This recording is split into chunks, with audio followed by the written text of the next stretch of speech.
He had the paleness of so many neuroradiologists. Sabine said she'd like to see the film. The doctor nodded and returned a minute later holding a large paper envelope stamped, "Do not bend." She followed him into what looked to be a closet, and he put 8 large sheets of gray film on the lightboard. Each had 15 separate pictures, Parsifal's brain sliced in every conceivable direction. In the dark, narrow room, Sabine studied the information, her face painted in a bluish-white light. She stared at the shape of Parsifal's head, at the deep, curving trenches of his brain. In some pictures, things were recognizable, the strong line of his jaw, the sockets of his eyes. But most of the pictures were patterns, aerial views of an explosion taken at night. Again and again she saw the shadow, the dark, connected mass the size of a pinto bean. Even she could see where this was going. The doctor tapped the obvious with the tip of his pencil. "There," he said. He faced the light when he spoke, and the pictures of Parsifal's brain reflected in his glasses. In some people, they stay that way forever. In others, they just give out. Sabine asked for a moment alone, and the doctor nodded and backed out of the room. When these pictures were taken, just slightly over an hour before, Parsifal had been alive. She raised her hand to the film and traced her finger around the top line of his skull, the beautiful head she had held.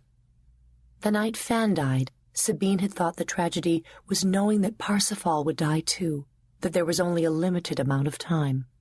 But now Sabine knew the tragedy was living, that there would be years and years to be alone.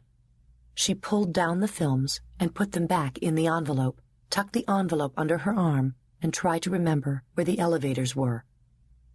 The empire that was Cedars-Sinai Hospital lapped up the last blocks of Los Angeles before it became Beverly Hills. Buildings were connected by overhead tunnels called skyways. Waiting rooms were categorized by the seriousness of the wait.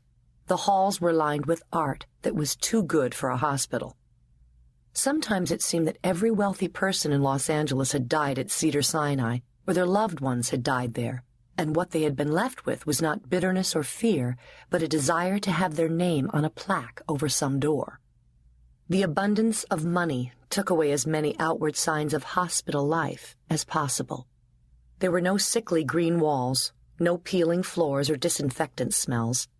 There had been nights when Sabine had walked those halls so short on sleep that the place became a giant hotel, the Sahara or Desert Sands in Las Vegas, where she and Parsifal used to perform their magic act years before. But tonight, as Sabine went to the nurse's station to call the funeral home, it wasn't even late. The sky still had the smallest smear of orange over Beverly Hills. All the people who would one day come to Cedars to die were only beginning to think about going to sleep. Sabine knew what had to be done. She had practice. Fan had been dead 14 months, and 14 months was long enough to forget exactly nothing. But with Fan it had been different.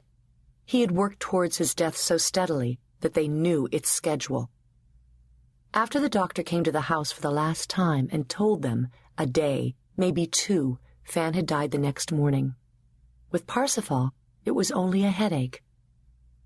"I had a dream about Fan," Parsifal had said that morning. Sabine brought him coffee and sat down on the edge of his bed. It had been Fan's bed, Fan's house. Parsifal and Fan had lived together for 5 years. Since Fan's death, Parsifal had had a handful of dreams about Fan, which he recounted faithfully to Sabine, like letters written by a lover in another country. "How's Fan?" Parsifal woke up quickly, clear-headed. He took the cup. He was sitting by a pool. He was wearing one of my suits, my pearl gray suit, and a white shirt. He had taken off his tie. He closed his eyes, searching for details. Fan was in the details. He was holding this big pink drink, a Mai Tai or something. It had fruit all over the glass. He looked so rested, absolutely beautiful. Was it our pool? Oh, no. This was a capital P pool. Dolphin fountains, gold tiles. Sabine nodded. She pictured it herself. Blue skies, palm fronds. Did he say anything? He said, "The water's just..."